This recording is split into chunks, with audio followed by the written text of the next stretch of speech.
Good morning बच्चों, कैसे हैं आप सब लोग। होप सो स्वस्थ होंगे। तो चलिए जी, आज हम अपनी नेक्स्ट क्लास आपके साथ डिस्कस करने जा रहे हैं, which is class number 2 for statistics honours Delhi university student. तो जैसा कि आपको पता है कि मेरा पेपर है डेस्क्रिप्टिव स्टैटिस्टिक्स फॉर सेमेस्टर 1। चलिए जी, तो मेरे बच्चों, पिछली क्लास में हमने कुछ डाटा के बारे में चीजें डिस्कस करी थी कि भाई डाटा किस टाइप का होता है, डाटा क्या होता है या स्टैटिस्टिक्स क्या होता है। तो लास्ट में जाके हमने टॉपिक छोड़ा था कि डाटा को जब हम एनालाइज करते हैं तो उसकी चार बातें होती है एनालाइज करने की। सेंट्रल वैल्यू निकालिए, डिस्पर्जन निकालिए, स्क्यूनेस निकालिए और कुर्टोसिस निकालिए। ठीक है, कोई प्रॉब्लम नहीं है।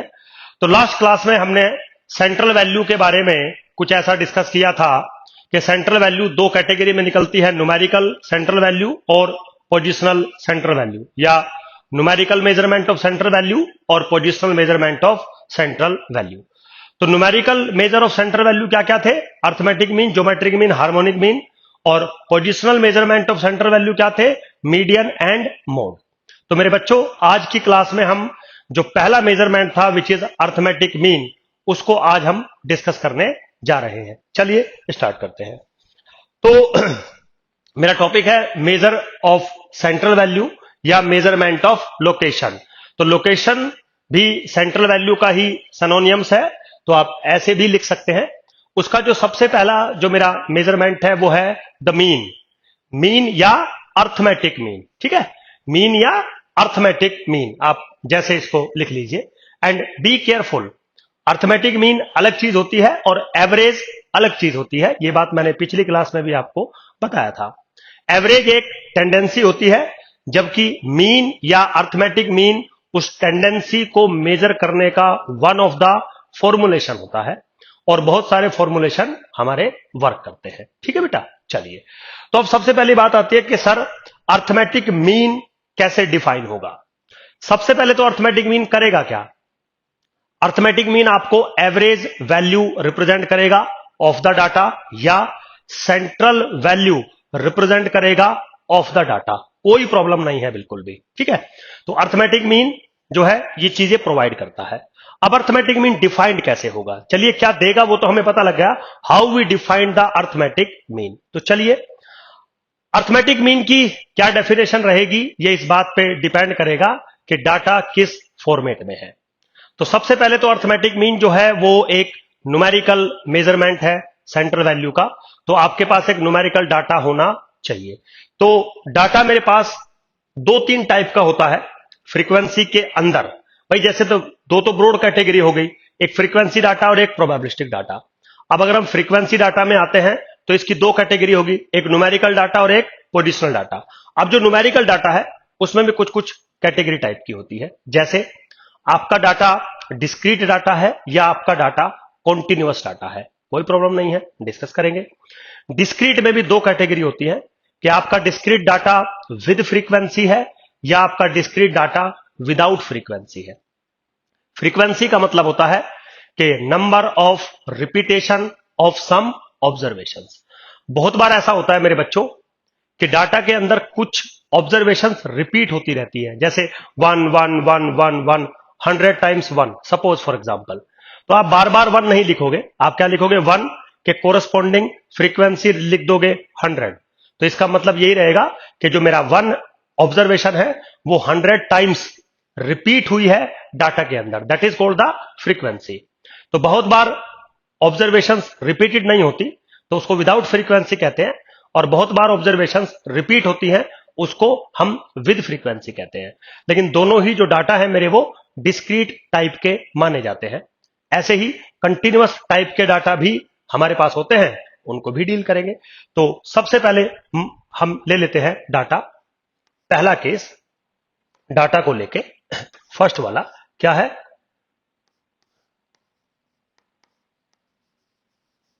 Discrete data without frequency.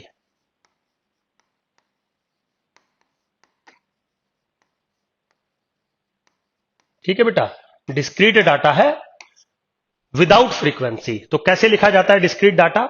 x1 x2 x3 up to dot dot xn। Simple, ये आपकी न्यूमेरिकल ऑब्जर्वेशंस है।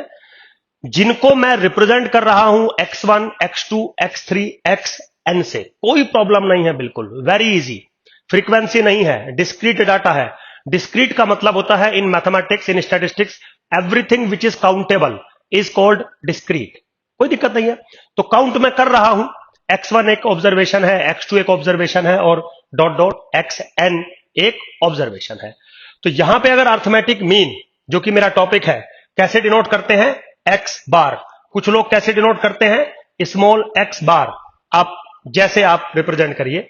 कुछ लोग कैसे रिप्रेजेंट करते हैं, am, arithmetic mean. This is matter of writing, matter of representation. फॉर्मूले से इसका कोई लेना देना नहीं है, डेफिनेशन से इसका कोई लेना देना नहीं है। अब how to define it, now this is defined as 1/n x1 plus x2 plus dot dot xn। आप ऐसे लिख दीजिए 1/n summation i goes from 1 to n xi। Very simple. Means what, अगर आपको किसी डाटा का अर्थमेटिक मीन निकालना है तो विदाउट फ्रीक्वेंसी आपका डाटा है, तो आप सारी ऑब्जर्वेशंस को ऐड कर दीजिए और डिवाइडेड बाय कर दीजिए नंबर ऑफ ऑब्जर्वेशन से। तो जो नंबर्स बन के आएंगे, जो नंबर आपके सामने बन के आएगा, that is called arithmetic mean which represents the central value. Either this is good representation और नॉट, ये बात की बात है, लेकिन ये रिप्रेजेंट करेगा सेंट्रल वैल्यू को। तो डिस्क्रीट डाटा का जो अर्थमेटिक मीन है वो कैसे कैलकुलेट होता है, हमेशा ऐसे कैलकुलेट होता है। कब, जब विदाउट फ्रीक्वेंसी हमारे पास डाटा होता है। सिंपल है, ठीक है बेटा। अब यहीं पे मेरे बच्चों, अगर मैं सेकंड केस लेके चलूं, discrete data but with frequency, तो सबसे पहले तो डाटा लिखा कैसे जाता है with frequency. x1, x2, xn आपकी ऑब्जर्वेशन हो गई। Corresponding f1, f2, f3 up to dot dot fn are the corresponding frequencies. तो जैसा कि अभी मैंने 10 मिनट पहले बताया था आपको कि फ्रीक्वेंसी का मतलब होता है how frequently an observation is used in the data. Data के अंदर कोई भी ऑब्जर्वेशन कितनी बार रिपीट हुई है। तो अगर x1 का फ्रीक्वेंसी f1, इसका मतलब x1 जो ऑब्जर्वेशन है वो f1 टाइम्स रिपीट हुई होगी। xn का फ्रीक्वेंसी है fn, इसका मतलब है जो xn ऑब्जर्वेशन है वो fn टाइम्स रिपीट हुई होगी। तो कुछ लोग डाटा को इस तरीके से रिप्रेजेंट करते हैं, कुछ लोग डाटा को इस तरीके से रिप्रेजेंट करते हैं। x is the variable, f is the frequency. यहां पे x is the variable, f is the frequency, और ऐसे वो टेबुलर फॉर्म हमें बना के देते हैं।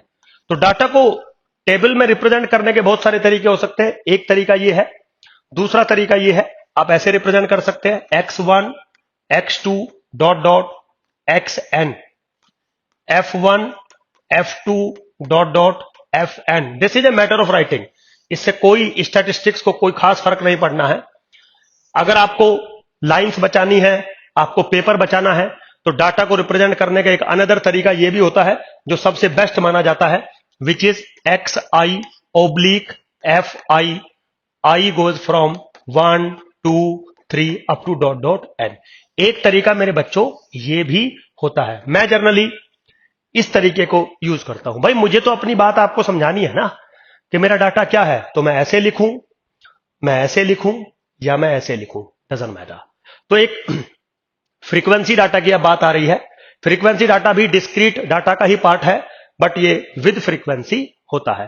तो रिप्रेजेंट कर दिया मैंने एक डाटा लाइक दिस कि भाई xi ओब्लिक fi मेरे पास एक डाटा है जिसको मैं ऐसे रिप्रेजेंट कर सकता हूं। अब बारी आती है, sir how we define the arithmetic mean. Very simple. कैसे अर्थमेटिक मीन को हम डिफाइन कर सकते हैं? Now in this case arithmetic mean is again notation defined as x bar is equal to capital N summation I goes from 1 to small n the frequency into the value of the variable, है ना। now this is what 1/capital N bracket f1 into x1 plus f2 into x2 plus dot dot fn into xn। जहां पे जो n है मेरे बच्चों वो total frequency, summation I goes from 1 to n f of I, this is my what total frequency। तो basically काम हम वही कर रहे हैं। अगर कोई observation F I times repeat है तो हम उसको x1 plus x1 plus x1 plus x1 ना लिख के x1 इंटू f1 लिखेंगे तो सेम काम कर रहा है। और जो कैपिटल N से डिवाइड हो रहा है which is the summation of all frequencies, वो भी इस ही चीज को रिप्रेजेंट कर रहा है कि जो आपका डाटा है मेरे पास उसमें टोटल ऑब्जर्वेशंस कितनी है। तो बिल्कुल सेम फॉर्मुलेशन है, बस जो मेरे लिखने का जो तरीका है वो थोड़ा सा डिफरेंट है, अदरवाइज एवरीथिंग इज सेम। बिल्कुल सिंपल, कोई रॉकेट साइंस नहीं है, कोई प्रॉब्लम नहीं है, बिल्कुल सिंपल है सारी चीजें।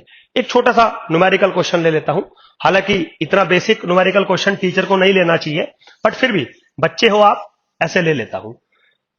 तो मान लीजिए मैं एक डाटा है मेरे पास x और कोरस्पॉन्डिंग फ्रीक्वेंसी। डाटा है फॉर एग्जांपल 1 2 3 4, फ्रीक्वेंसी है 1 2 2 3 सपोज फॉर एग्जांपल, और आपसे पूछ लिया जाए अर्थमेटिक मीन निकालिए, तो x bar is what, basically 1 plus 4 plus 6 plus 12, है ना। तो कितना हो गया मेरे हिसाब से 23 divided by total summation of the frequency 8 that's it. एक सेकंड में आपको वैल्यू मिल जाएगी। हालांकि इतना स्टूपिड क्वेश्चन टीचर को बोर्ड पे डिस्कस नहीं करना चाहिए, बट फिर भी हम ऐसे डाटा को डील करते हैं in case of discrete data with frequency. ठीक है बेटा, अब आगे चलते हैं और आप बात करते हैं कंटिन्यूअस डाटा की। तो ये तो दोनों मेरे पास जो डाटा थे वो डिस्क्रीट डाटा थे, अब हम बात करेंगे कॉन्टिन्यूअस डाटा की।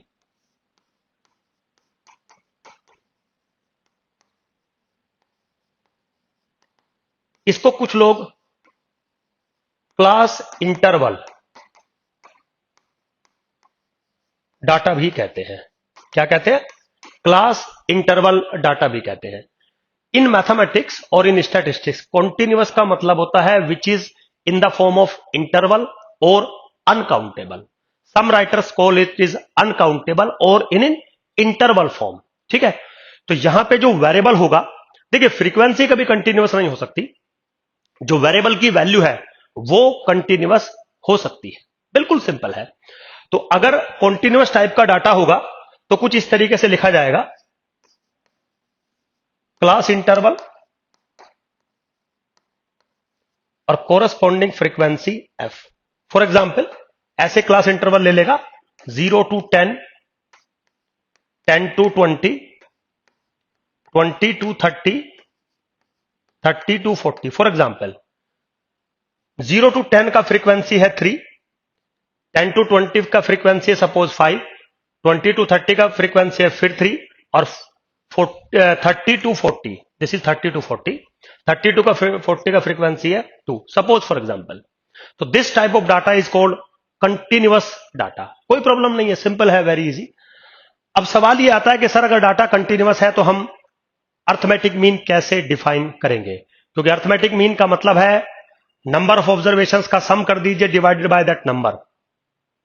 लेकिन यहां पे क्योंकि डाटा कंटिन्यूअस है और कंटिन्यूअस डाटा अनकाउंटेबल है, तो आप काउंट कर ही नहीं सकते कि कितनी ऑब्जर्वेशंस आपके डाटा के अंदर है। तो इस केस में हम क्या करते हैं, हम जो क्लास इंटरवल दिया होता है मेरे बच्चों उसका मिड वैल्यू फाइंड करते हैं। क्या फाइंड करते हैं? Mid value. किसका? क्लास इंटरवल का मिड वैल्यू, जिसको हम वेरिएबल x लिखते हैं, जिसको हम वेरिएबल x लिखते हैं। तो अब यहां पे अगर देखें 0 to 10 का मिड वैल्यू क्या है? 5, 10 to 20 का क्या है? 15, 20 to 30 का क्या है? 25, 30 से 40 का क्या है? 35। तो अब जो डाटा पहले क्लास इंटरवल की फॉर्म में था, अर्थमेटिक मीन निकालने से पहले वो डाटा आपको डिस्क्रीट फ्रीक्वेंसी फॉर्म में लिखना पड़ेगा। कैसे लिखेंगे? क्लास इंटरवल का एवरेज ले लीजिए, तो 0 to 10 का एवरेज 5, 10 to 20 का एवरेज 15, 20 to 30 का एवरेज 25, 30 to 40 का एवरेज 35 लिख दिया। अब बिल्कुल सेम प्रोसेस जो आप करते हुए आए हैं। How to calculate arithmetic mean? This is what, 5 into 3 okay, plus 15 into 5 okay, plus 25 into 3 plus 35 into 2 divided by total frequency 3 plus 5 plus 3 plus के 2। वेरी सिंपल, बिल्कुल बहुत इजी है, कोई प्रॉब्लम नहीं है। तो आप ऐसे किसी भी कंटिन्यूअस टाइप डाटा का अर्थमेटिक मीन कैलकुलेट कर सकते हो। वेरी सिंपल, ठीक है। ये तो थी मेरे बच्चों अर्थमेटिक मीन कब कैसे फॉर्मूला लगेगा। तो डिस्क्रीट डाटा है तो ऐसा फॉर्मूला बनेगा, विद फ्रीक्वेंसी ऐसा, विदाउट ऐसा, और अगर कंटिन्यूअस टाइप का डाटा है तो फॉर्मूला कुछ ऐसे बनेगा। डायरेक्ट कंटिन्यूअस टाइप के डाटा पे आप अर्थमेटिक मीन का फॉर्मूला नहीं लगा सकते, आपको पहले डिस्क्रीट में कन्वर्ट करना पड़ेगा। कैसे? क्लास इंटरवल का एवरेज लेके। उसका रीजन भी है, क्योंकि अगर कंटिन्यूअस डाटा है तो अनकाउंटेबल होगा। जब आप काउंट ही नहीं कर पा रहे डाटा तो divided by number of observation से आप कैसे डिवाइड करेंगे? पॉसिबल नहीं है। तो कुछ रूल्स मैथमेटिशियन ने डिफाइन किए हैं, जिनमें से एक ये रूल है। अब क्या होता है मेरे बच्चों, थोड़ा सा आप बात मेरी समझिएगा, मैं कहना क्या चाहता हूं आपसे। पिछली क्लास में हमने बताया था, आज भी थोड़ा सा हमने इस क्लास में भी जिक्र किया कि सेंट्रल वैल्यू को निकालने के लिए बहुत सारे फॉर्मूले हम यूज कर सकते हैं। Arithmetic mean, geometric mean, harmonic mean, median, mode.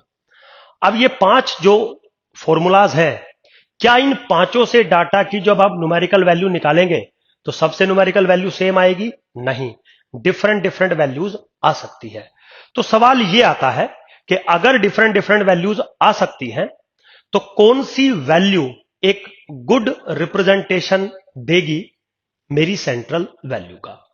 इसका जवाब मैं आपको पहली क्लास में दे चुका हूं, जहां पे मैंने आपको criterias of an good measurement of central value पढ़ाया था। लेकिन इस क्लास में मुझे यह डिस्कस करना है, या अगली क्लासेस में मुझे यह डिस्कस करना है कि किस मेजरमेंट के अंदर कौन से क्राइटेरियाज होते हैं, ताकि मैं उसको गुड मेजरमेंट कह सकूं। तो सबसे पहला तो यह है कि कोई भी मेजरमेंट यूनिवर्सली अच्छा नहीं होता, कोई भी मेजरमेंट यूनिवर्सली गुड नहीं होता।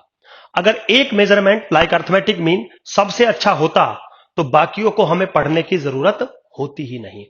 तो ये कौन डिसाइड करेगा कि कौन सा मेजरमेंट अच्छा रहेगा? वो डाटा खुद डिसाइड करेगा। ये कौन डिसाइड करेगा कि मेजरमेंट अच्छा नहीं रहेगा? वो डाटा खुद डिसाइड करेगा। ये सब चीजें मतलब डाटा डिसाइड नहीं करेगा, डिसाइड हम ही करेंगे, लेकिन हम आपस में एक बार बात करेंगे। तो ये जो मेरा टॉपिक है कि हमें कैसे पता चलेगा कि इस डाटा पर ये मेजरमेंट एप्लीकेबल है, इस डाटा पर ये मेजरमेंट एप्लीकेबल नहीं है, तो टॉपिक है merit and demerit of arithmetic mean या सम अनदर मेजरमेंट। आगे चल के हम उन मेजरमेंट्स पे भी बात करेंगे।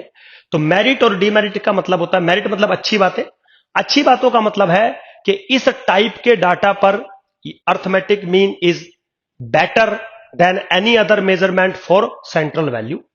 डीमेरिट का मतलब है कि arithmetic mean is not better the measurement of central value with respect to any other measurement of central value. Simple है बिल्कुल। एक तीसरा बात होती है हर मेजरमेंट में जो हमें पढ़नी पड़ेगी, not in arithmetic mean, that is called the property of the measurement. तो क्योंकि मैं आज आपको अर्थमेटिक मीन पढ़ा रहा हूं, तो मेरा क्या टॉपिक रहेगा कि प्रॉपर्टीज ऑफ अर्थमेटिक मीन, कि भाई जो अर्थमेटिक मीन आप बना रहे हैं उसकी क्या क्या प्रॉपर्टीज है। मेरे बच्चों, प्रॉपर्टीज का मतलब होता है यूनिवर्सल फैक्ट, एक ऐसी बात जो आज मैं आपको कह दूंगा, जिसका प्रूफ आज मैं आपको दे दूंगा, और वो बात जो आज मैं कह रहा हूं वो यूनिवर्सल फैक्ट है। मतलब कभी भी दुनिया का कोई भी डाटा उस बात को कंट्राडिक्ट नहीं कर सकता। यह मतलब होता है प्रॉपर्टीज का। तो कुछ प्रॉपर्टीज कहीं पे होती हैं, कुछ प्रॉपर्टीज कहीं पे नहीं होती हैं, बस हमें उनको समझना है, प्रूफ करना है, याद रखना है, क्योंकि एग्जाम में वो आती है। तो एग्जामिनर पूछ लेगा कि प्रूफ दिस वन, तो वो जो प्रूफ दिस वन करवाएगा, इसका मतलब वो एक प्रॉपर्टी है जो अर्थमेटिक मीन में वैलिड होती है। डिसप्रूफ दिस वन, तो जब कोई चीज आपको डिसप्रूव करनी होती है तो डिसप्रूव नहीं करनी होती, जस्ट एक काउंटर एग्जाम्पल देना होता है कि देखो जो आप कह रहे थे उसका मेरे पास काउंटर एग्जाम्पल है। अगर आप कोई चीज प्रूफ कर देते हैं तो उसका कभी भी कोई भी काउंटर एग्जाम्पल आपके पास नहीं हो सकता, क्योंकि वो प्रूफ कर दिया आपने मैथमेटिकली ना। और साइंस है, साइंस में प्रूफ वायलेट नहीं होते, ये रूल है साइंस का। चलिए खैर, तो सबसे पहले अगर हम देखें यहीं पे, तो मैं टॉपिक डाल लेता हूं। मेरा टॉपिक है प्रॉपर्टीज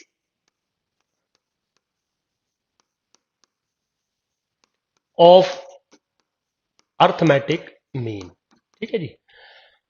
तो जो टॉपिक मैं आपको पढ़ा रहा हूं अर्थमेटिक मीन, अब हम सबसे पहले आज की क्लास में उसकी प्रॉपर्टीज को डिस्कस करेंगे कि अर्थमेटिक मीन के अंदर क्या क्या प्रॉपर्टीज होती है। तो प्रॉपर्टी मतलब यूनिवर्सल फैक्ट। सबसे पहला प्रॉपर्टी है for all numerical data xi oblique fi। तो पॉइंट टू बी नोटेड, मैंने बोला था कि मैं हमेशा डाटा को ऐसे लिखूंगा xi oblique fi, i goes from 1 2 3 up to dot dot n। मेरे बच्चों, ये जो आप सिंबल देख रहे हैं the symbol is called universal quantifier. The symbol is called universal quantifier for all. तो अगर कोई भी बात मैं फॉर ऑल के लिए कहता हूं तो आप समझ लीजिएगा कि सुधीर सर किसी प्रॉपर्टी को, किसी कैरेक्टरिस्टिक को डिफाइन कर रहे हैं। तो जो मैं आपके सामने कहना जा रहा हूं वो दुनिया के हर एक न्यूमेरिकल डाटा के लिए वैलिड है। अब कोई बच्चा बोलेगा सुधीर सर आपने दुनिया का क्या हर न्यूमेरिकल डाटा ऑब्जर्व किया हुआ है, एनालाइज किया हुआ है, जो आप कह रहे हो कि this is valid for all data? देखो बेटा, मैंने नहीं किया है, लेकिन मैथमेटिकली अगर मैं किसी चीज को प्रूफ कर देता हूं तो मुझे यह कहने की बिल्कुल जरूरत नहीं है कि मैंने हर डाटा पे अप्लाई किया है। वो हर डाटा पे ऑलरेडी एप्लीकेबल माना जाएगा क्योंकि वो प्रॉपर्टी है। तो क्या है property? For all xi oblique fi, then summation i goes from 1 to n f of i xi minus x bar is 0. So basically this property is what? How we read it? Sum of the deviation. Actually में statistics के अंदर difference को deviation कहते हैं। कोई बात नहीं है, वो तो नाम थोड़ा सा चेंज है, अदरवाइज सब चीजें बिल्कुल सेम है। तो वो कह रहा है कि फॉर ऑल डाटा, दुनिया का कोई भी डाटा हो, अगर आप हर एक ऑब्जर्वेशन में से उसके अर्थमेटिक मीन को सबट्रैक्ट करके फ्रीक्वेंसी का मल्टीपल करके टोटल सम करते हो, तो how to read is sum of deviation of each observation from their arithmetic mean, the value is always 0। The value is always 0। तो जब आप बुक्स पढ़ेंगे तो उसमें ये लैंग्वेज लिखी आपको देखने को मिलेगी कि sum of the deviation from arithmetic mean is always 0। अब बात यह है कि हमने तो पूरी दुनिया का डाटा देखा नहीं है, तो how to accept this thing कि भाई आपने कह दिया और हम मान ले, ऐसा जरूरी नहीं है।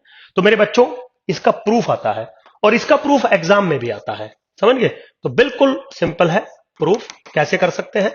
कुछ नहीं करना, आप इस एक्सप्रेशन को लीजिए जो अभी हम बात कर रहे थे। Summation I goes from 1 to n f of i X I minus X bar is equal to what. इसको आप ओपन करिए। जब आप इसको ओपन करोगे तो क्या मिलेगा आपको? Summation I goes from 1 to n f of i into x I minus के x bar into summation I goes from 1 to n f of i। X bar summation से बाहर आ जाएगा क्योंकि this is independent from i, तो ऐसा आ सकता है। अब अकॉर्डिंग टू रूल ये क्या है? अकॉर्डिंग टू रूल ये क्या है? अगर आप इसको गौर से देखें तो I think this is n into arithmetic mean. क्यों? क्योंकि अर्थमेटिक मीन का फॉर्मूला क्या था?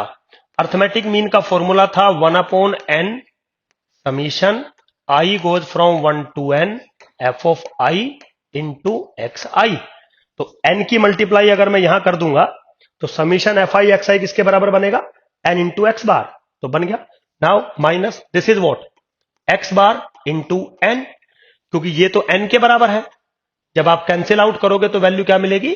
0, क्योंकि इसमें से ये कैंसिल आउट हो गया।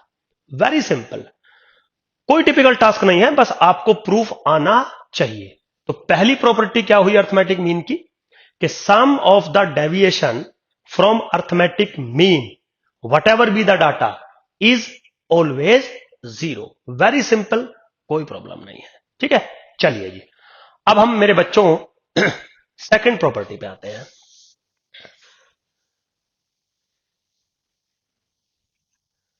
सेकंड प्रॉपर्टी क्या कहती है?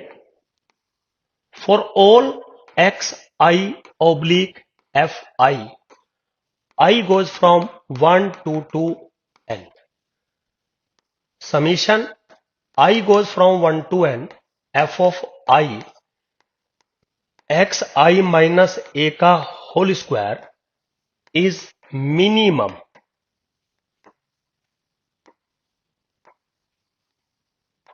When a is equal to arithmetic mean. ठीक है, कैसे रीड करते हैं इसको? Sum of the square of the deviation from the point a is minimum when a is equal to arithmetic mean, when a is equal to x bar arithmetic mean. Means वो कहना चाहता है कि अगर मैं सारी ऑब्जर्वेशंस का deviation करूं फ्रॉम द पॉइंट a, उसका स्क्वायर करके सम कर दूं, तो जो फंक्शन बनेगा वो a का फंक्शन बनेगा. And this function of a is minimum. This function of a will give us the minimum value, minimum possible value when a is arithmetic mean.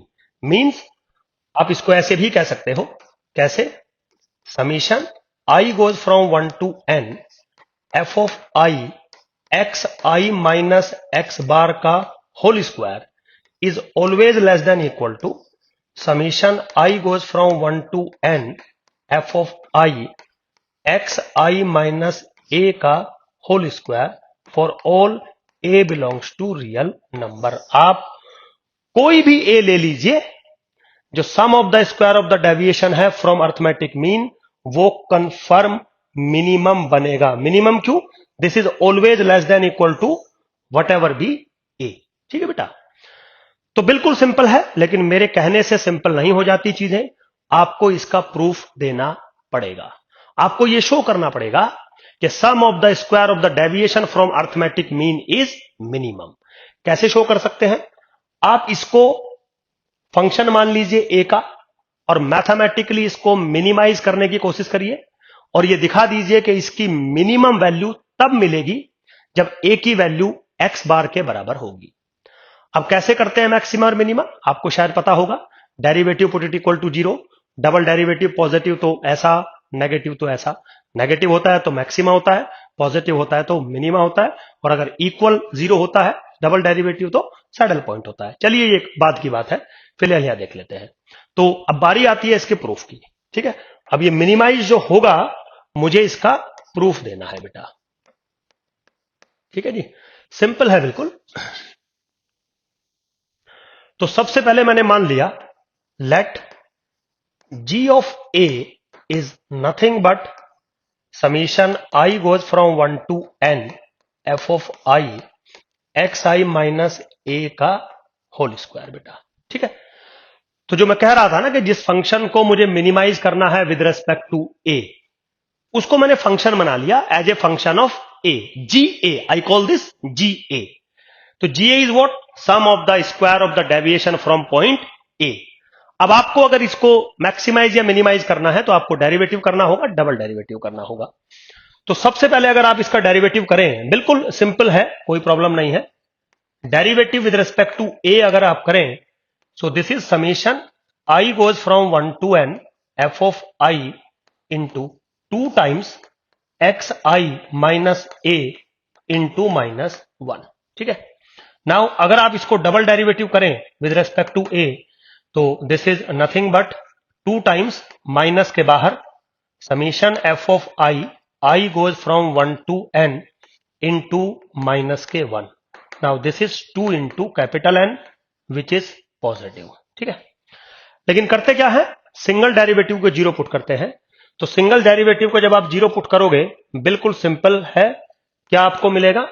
2 cancel out हो जाएगा, -1 कैंसिल आउट हो जाएगा. क्या मिलेगा? Summation I goes from 1 to n f of I x I minus a 0 मिलेगा, और इसका एक ही सॉल्यूशन है, a is equal to x bar. a is equal to x बार मतलब अर्थमेटिक मीन के बराबर है. और आपको पता है अगर सिंगल डेरिवेटिव किसी पॉइंट पे अर्थमेटिक मीन के बराबर है और डबल डेरिवेटिव पॉजिटिव है, डबल डेरिवेटिव पॉजिटिव है, तो उस पॉइंट पे आपको हमेशा मिनिमम पॉसिबल वैल्यू मिलती है. तो क्या प्रूफ हो गया कि this function will give us the minimum value when a is equal to arithmetic mean. और मेरे बच्चों, this is valid for every numerical data. देखिए, पोजिशनल डाटा पे मैं बात नहीं कर रहा हूं, क्योंकि अर्थमेटिक मेरे मीन मेरा होता ही न्यूमेरिकल डाटा है, तो पोजिशनल डाटा पे मैं वर्क नहीं करूंगा. अब मैं न्यूमेरिकल डाटा पे वर्क करूंगा, तो मैंने आपको चीजें समझा दी और प्रूफ भी कर दिया शायद में इसका. चलिए आगे चलते हैं. अब आगे है एक प्रॉपर्टी 3. प्रॉपर्टी नंबर 3 पर वर्क करते हैं. बिल्कुल सिंपल है property number 3. Property number 3 is what? Mathematical treatment property.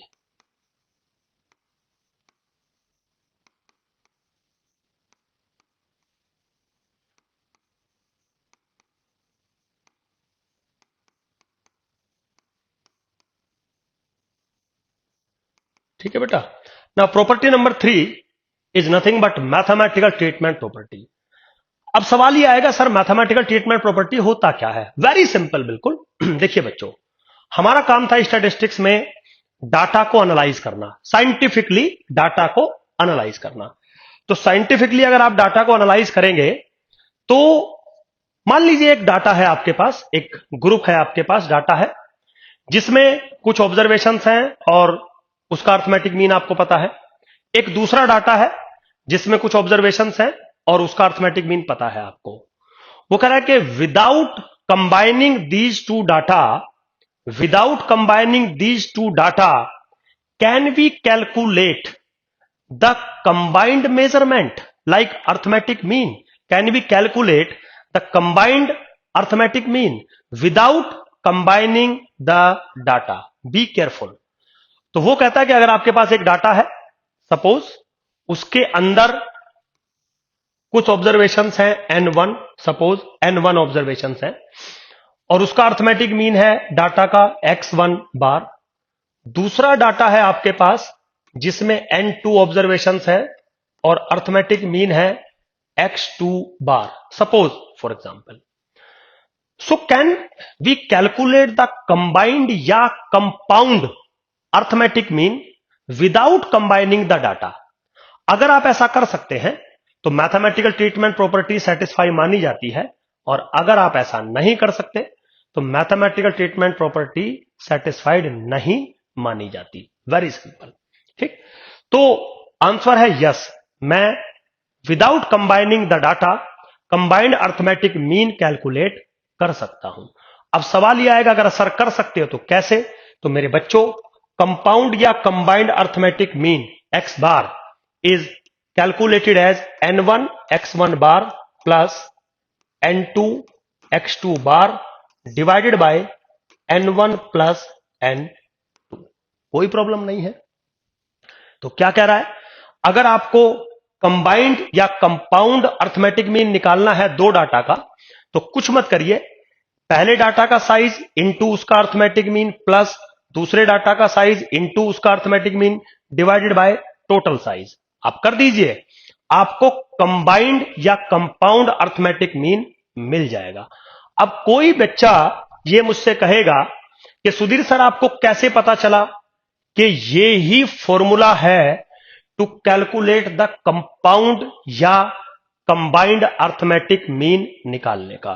बिल्कुल सही सवाल है मेरे बच्चों. तो मेरे बेटा, इसका भी प्रूफ हमसे पूछा जाता है कि show that arithmetic mean satisfy the combined property और मैथमेटिकल ट्रीटमेंट प्रॉपर्टी. तो कैसे शो करेंगे? Very simple. कोई भी दो डाटा ले लीजिए, विद फ्रीक्वेंसी, विदाउट फ्रीक्वेंसी, वो आपका मन है. तो कोई भी डाटा ले लीजिए और उसके अकॉर्डिंग इसको करके दिखा दीजिएगा. कैसे? देखिए. अब सबसे पहले तो आपको प्रॉपर्टी समझ में आ गई होगी, प्रॉपर्टी है क्या. अब बारी आती है इसके प्रूफ की. सिंपल प्रूफ है बिल्कुल. तो हम एक डाटा कंसिडर कर लेते हैं दो. Let x1 x2 up to dot dot xn1 and y1 y2 up to dot dot yn2 be two data. Suppose मैंने विदाउट फ्रीक्वेंसी दो डिस्क्रीट डाटा ले लिए, तो फ्रीक्वेंसी इंट्रोड्यूस होने से कोई फर्क नहीं पड़ेगा, फ्रीक्वेंसी वो बार बार रिपीटेशन होता है, तो जो बात मैं सिंप्लिसिटी यहां कह सकता हूं वहां भी कह सकता हूं। तो दो डाटा मैंने ले लिए, तो अगर आप थोड़ा सा इनको देखें तो x1 बार का फॉर्मूला क्या बनना चाहिए, 1/n1 summation i goes from 1 to n1 x i, suppose for example बनेगा। नाउ अगर हम दूसरा डाटा देखें तो सपोज इस डाटा का जो मीन है, suppose x2 bar for example, observation क्या है y1 y2 yn2, but mean को मैं कैसे रिप्रेजेंट कर रहा हूं, x2 bar, doesn't matter. Now according to rule this is what 1/n2 summation j goes from 1 to n2 yj, आप जैसे मर्जी रिप्रेजेंट करिए, उससे ज्यादा कोई फर्क पड़ना नहीं है, ठीक है, कोई प्रॉब्लम नहीं है। अब एक बात बताइए, आप इसको इक्वेशन नंबर स्टार डाल के छोड़ दीजिए, ठीक है, सपोज फॉर एग्जांपल। अब एक बात आप बताइए, अगर मुझे कंबाइंड या कंपाउंड अर्थमेटिक मीन निकालना होता, सपोज मुझे डाटा क्लब नहीं करना है, कंबाइंड नहीं करना है, वैसे ही पूछ रहा हूं, अगर मुझे कंबाइंड अर्थमेटिक मीन निकालना होता तो आप कैसे निकालते? अर्थमेटिक मीन का डेफिनेशन क्या है? सर सारी ऑब्जर्वेशन को हम ऐड कर देते और divided by total number of observation से डिवाइड कर देते, बिल्कुल ठीक है।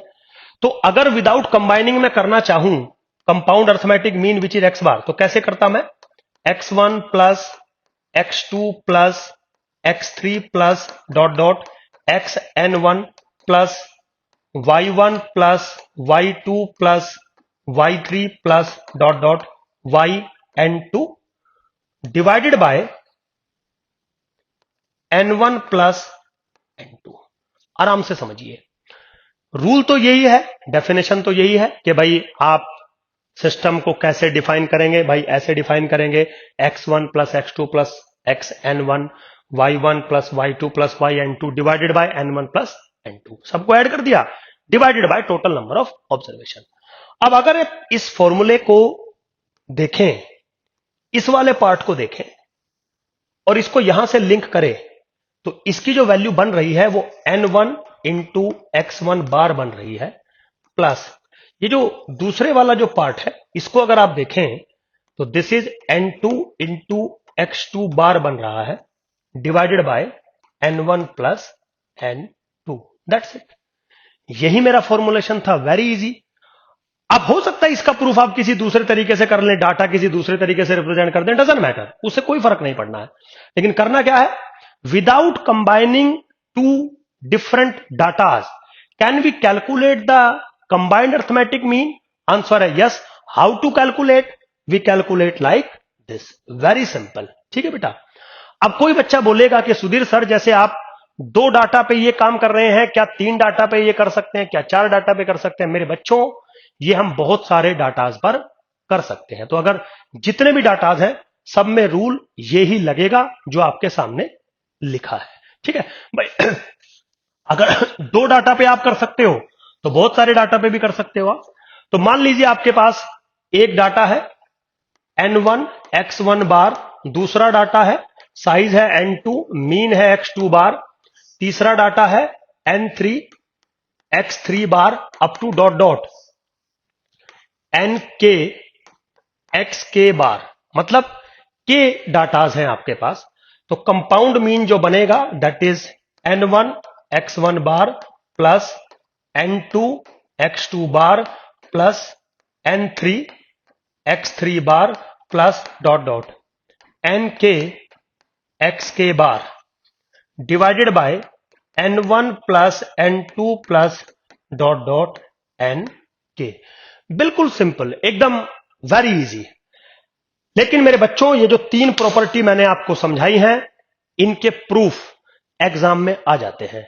स्पेशली जो सेकंड प्रॉपर्टी है वो तो कंफर्म एग्जाम में आ जाती है, समझ रहे हो।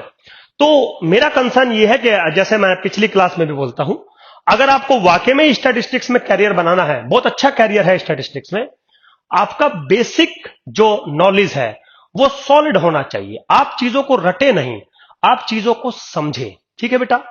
तो होप सो मेरे बच्चों आपको समझ में आया होगा। थैंक यू वेरी मच, मिलते हैं नेक्स्ट क्लास में।